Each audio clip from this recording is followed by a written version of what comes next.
அனைவருக்கும் என் இனிய தாழ்மையான வணக்கங்கள். மனம் திறப்போம் மணித்துளிக்குள். பொறாமை தன்னை அடுத்தவரோடு ஒப்பிட்டு அதனால் ஏற்படும் தாழ்வு மனப்பான்மையின் வெளிப்பாடே பொறாமை.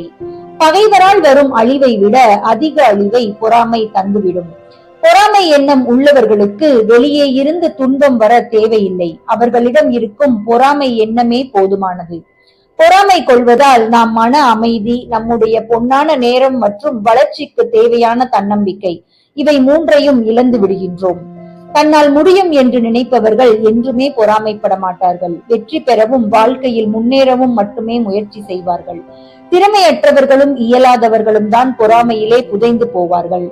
பொறாமை குணத்திலிருந்து உங்களை நீங்கள் காத்துக் கொள்ளுங்கள். ஏனெனில் நெருப்பு விறகை சாம்பலாக்கி விடுவதை போல் பொறாமை நம் நற்செயல்களை சாம்பலாக்கிவிடும். எனவே பொறாமையின் தீய குணத்தை வேறறுப்போம். பொறுத்தாலும் நல் மனதோடு வாழ்ந்திருப்போம்.